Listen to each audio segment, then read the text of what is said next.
Hello, this is Dar'shun Kendrick, and this is the As Promised short video response to the Georgia Gang show that aired on this past Sunday, April the 6th. And I was having a few technical difficulties, but now I'm ready to record a short response to it, so hopefully you enjoy it and you give plenty of comments.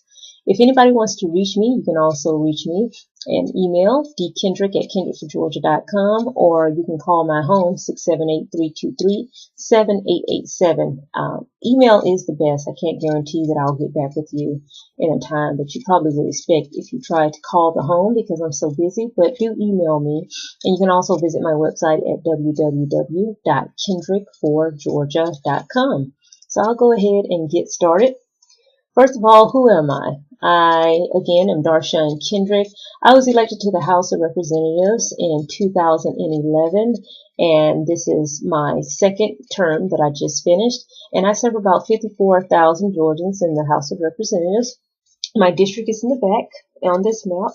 You will see that I represent East DeKalb and South Gwinnett, going all the way up to Loganville. So it's always a pleasure to serve those people under the Gold Dome each and every year. So I appreciate my constituents having their trust in me. To go ahead and get started, this is just a response to the Georgia Gang show. And I really wanted to do this because I'm of a younger generation than the panelists that are on the Georgia Gang. I'm an elected official, which is a different perspective.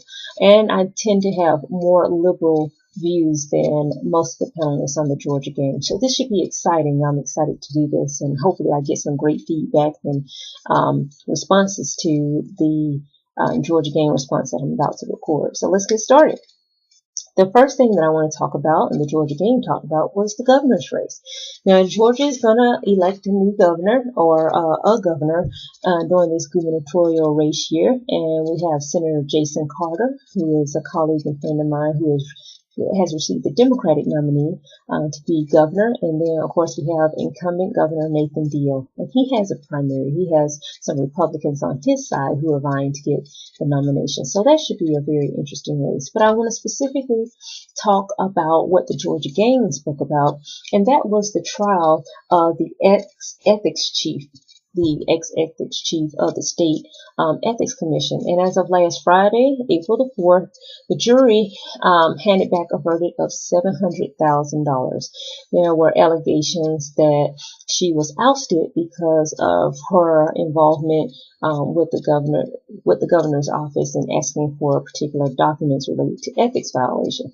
Well, apparently the jury agreed with the ex-ethics chief and awarded her $700,000.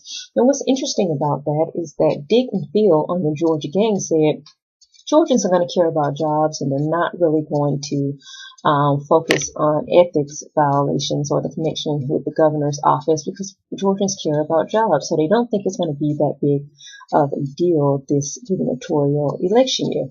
And Dick and Phil, I just have to disagree with you.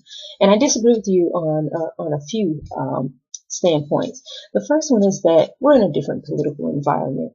Because we passed ethics reform, I really think that Georgians really do truly think that ethics is a big issue. Why else would the Georgia General Assembly pass ethics reform if Georgians were not concerned about it? So that's the first thing.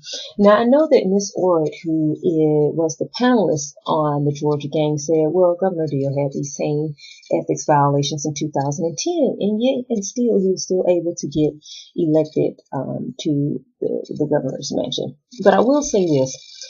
Not only is it a different political environment, Ms. Orritt, but we have a different candidate.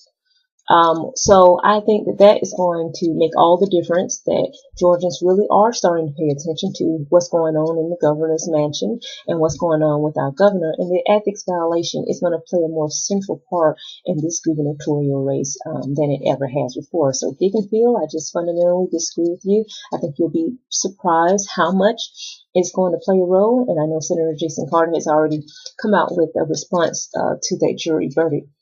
And it's going to be interesting to see how big of a role that the ethics violations allegations are going to be connected to the governor, and how they're going to play a part in this gubernatorial race. So I think that is going to be an interesting thing to watch.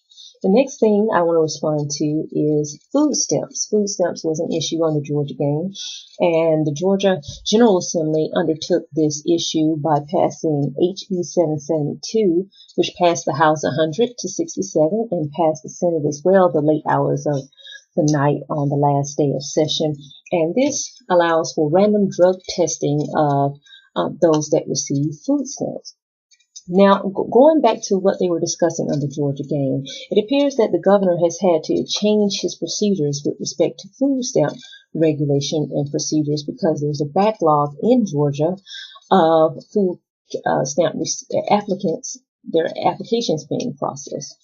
And Dick made sort of a snide remark, or I considered it snide, where he said that, well, the governor's response is just to let everyone apply now, and then they'll sort out the bad people later. And he made the response almost to suggest that there's this overwhelming majority of people who are on food stamps that are bad actors.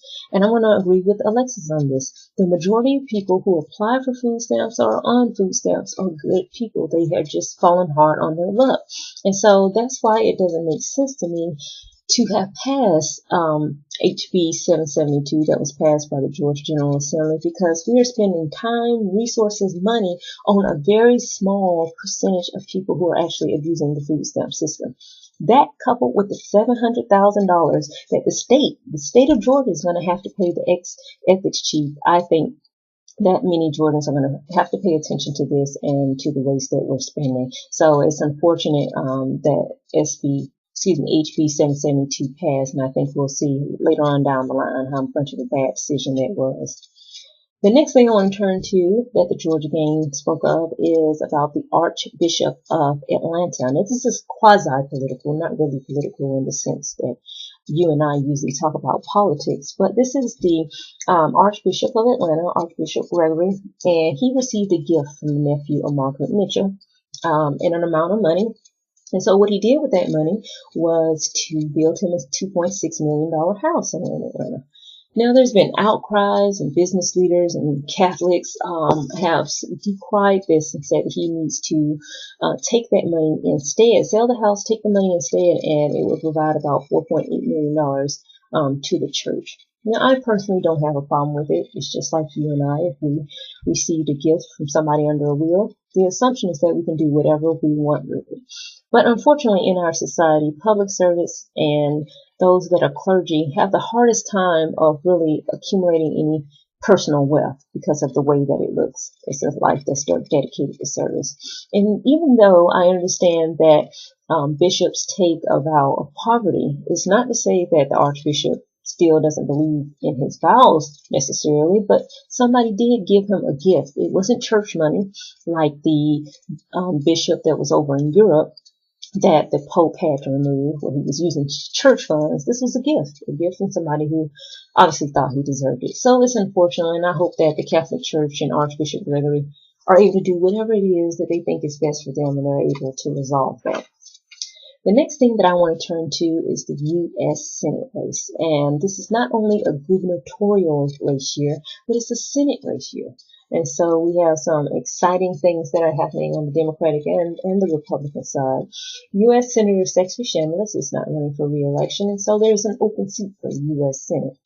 And so on the Democratic side, we have Michelle Nunn, who is a Democrat that is running for the Senate. And I want to focus on her because this is what the Georgia game brought up, and it's two commercials. One of them is an Obamacare commercial put out by an independent group that tried to connect Michelle Nunn with supporting Obamacare. And one of the remarks that Dick said was, Obamacare is dark. And just listen and follow his fuzzy math and how he justifies Obamacare being dark. Listen to this. So his argument is that when the president first started promoting the Affordable Care Act, it was 48 million people that were uninsured.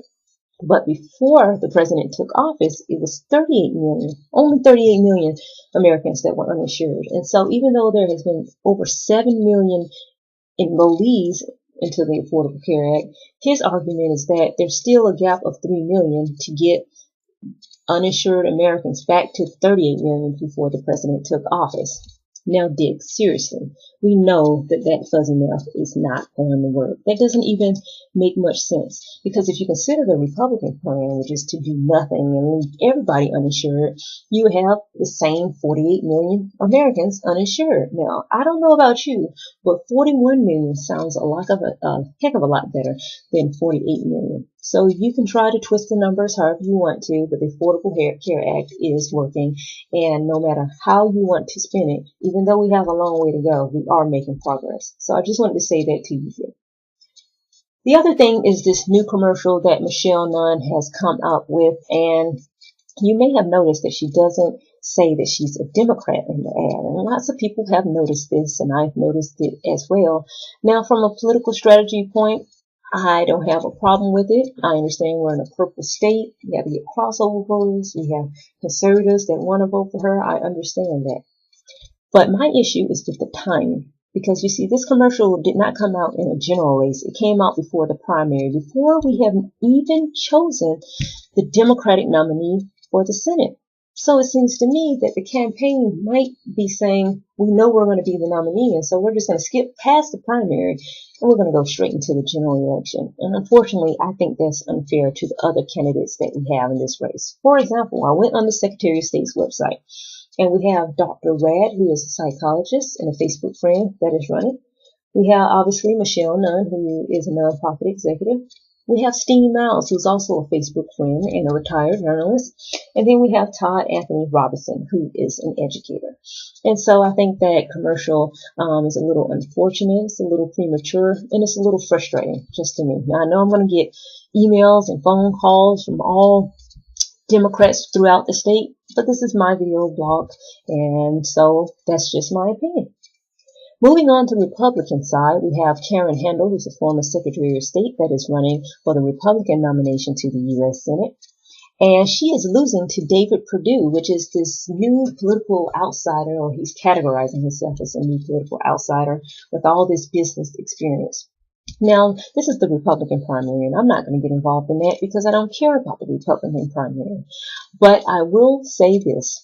The biggest mistake that I think David Perdue made is something that's personally offensive, and that is his remarks about Karen Handel's level of education. Listen, 72% of Georgians only have high school diplomas, including my parents, including a lot of people's parents. So I don't understand if David Perdue has bad advisors around him, or if he is not the business person he said he is, because according to most business owners that I know, and I'm myself am a business owner, they would know what their target market is, who their audience is. And for him to say that, either he hasn't done his research or he has some bad advice around him. So I will say that. One more remark is Jack Kingston is also running for the Republican nomination on the Senate side. And he has this sort of weird ad that he came up with. This is supposed to be a call from Obama.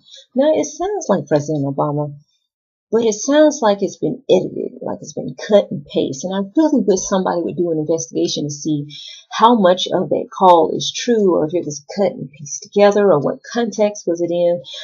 It's just an interesting commercial. Like I said, obviously he has to do whatever he thinks he needs to do to get the Republican nomination, but I really think that the Affordable Care Act is here to stay, and the numbers are proving that. So I'm not sure how that's going to work for him in a general election. So let's see about that. The last thing that I want to talk about is the DeKalb CEO trial. Now, obviously, this is near and dear to my heart because I represent portions of DeKalb County, and I was born and raised here. So many of you know that the DeKalb CEO, Mr. Burrell Ellis, has been suspended pending some investigation into possible corruption. So the trial is going on now. And I will say this, and sometimes this is very hard for people to understand because we all want to try people in the court of public opinion. He is presumed innocent until proven guilty, not the other way around. Everybody deserves their day in court, and Mr. Burrell Ellis is one of those. But I want to make 2 points. The first one is that corruption happens everywhere. Gwinnett County, rural Georgia, everywhere. But for whatever reason, DeKalb County has gotten this light the spotlight on all the issues and problems that DeKalb County has. But let me tell you that DeKalb County is strong. We have great people here. We're working through our issues. It is making us stronger, the amount of attention we are getting on our government. And so I have no doubts that we will rise against this, but just to be clear, corruption happens everywhere. The second thing is that corruption follows people. It doesn't follow positions. And I'm going to say that again. Corruption follows people, not positions. And the reason that I say that is because there has been a lot of talk about changing the form of government to city manager, county manager. But just think about this. If you get the wrong person in the city manager position, what are you going to have? The same exact situation that we have now. So corruption follows the people. And we have to do a better job electing the right people to those positions, because it does not follow the position. It follows the person. The reason that this is interesting is a few reasons. The first one is that I grew up in DeKalb County and graduated from Towers High School. So it's interesting to see the evolution and change of DeKalb County government and its people and its culture, the 31 years that I have been living here. The second thing is that I know most of the actors, most of the players in this trial, from the DA to the judges to the CEO himself to the interim CEO who's a constituent of mine. So it's very, very interesting to read a newspaper or on social media about these different actors, because, I know their personalities, and I know that everybody's trying to hopefully get to the bottom of this and get to justice, which we all should want for. Not for anybody to go to jail, but for justice to prevail. And then the last thing is I'm a practicing attorney. Now, I'm a business attorney. My day job is running Kendrick Law Practice, which is my law firm. But I don't go to court at all. But even though I don't, still I have an attorney mind. And so it's just interesting to see the procedures, the criminal procedures, and the motions and the interactions between all the players from an attorney standpoint. So this is something interesting, and clearly the Georgia gang thought it was interesting because they are the ones that brought it up. And one last comment I will say about this is that Judge Courtney Johnson is the judge in this case, and I think that she is doing the best job that any of us could do under these circumstances. I mean, you gotta imagine, it is so much power, so much ego, so much facts and details and politics involved in this that, from all accounts, she is running a tight ship.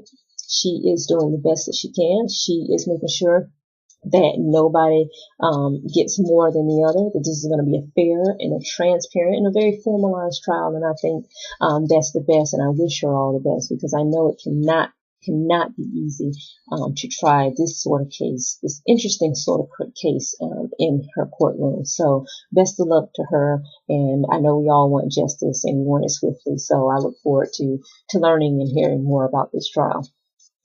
Now, the last thing that I wanted to mention is that the Georgia gang does this end of the show where they do winners and losers. Now, I'm not going to go through the winners and losers, but I am going to note that one of the losers that was pointed out by Phil is that a group of UGA journalists gave an award to Edward Snowden because of his, what they call heroism, for exposing some government secrets. Now, Phil, I'm not going to condone that activity, obviously Edward Snowden is far from being a hero, at least in my eyes, but you have to remember that these are 18, 19, 20, 21-year-olds. We all did things when we were that age that we regretted later on. They are at a university, and at university, we all know it tells you to express yourself, to be free, and to think and not take no for an answer. And so they're journalist students, they are students, they're young, so just give them a break. I'm sure they will reconsider their thoughts a few years from now once they've had a chance to really look at all the facts. Well, that is it. That is my brief comments that I wanted to make about the Georgia Gang show. I want to end this with a few points of personal privilege, because it's my video blog and I can do as many points of personal privilege as I want. The first thing is that I want to give a big shout out to the Rockdale County League of Women Voters. They had a forum the other week, or last week, and I was able to attend it, and it was a great opportunity for candidates running for office to be able to speak to the voters in Rockdale County. And I want to give a special shout out to Dr. Red, who's running for Senate, who appeared. We also had Congressman Hank Johnson and Tom Brown, who are vying for the 4th Congressional District seat, who showed up. And we also had my colleagues in the House, Representative Pam Dickerson and Representative Steve Dawkins Hager. They both have primaries, but those are amazing women. I have no doubts that they are going to pull through their primaries, and I love serving with them, and I look forward to seeing them again in the House of Representatives. The last thing that I wanted to talk about is another point of personal privilege, which is my fundraiser. You knew I wasn't going to let you go without talking about my fundraiser, which is next week, Tuesday, April the 15th from 6 to 8 at my law firm. So come by. It's a networking reception as well. So there'll be business professionals there, but also I'm obviously raising money. Even though I don't have any competition, it still takes money to do things that I do in the district. So hopefully you can stop by. If not, you can always send a check or go online, www.kendrickforgeorgia.com, and please give as much as you can. I would really, really appreciate that. So I hope to see some of you there as well.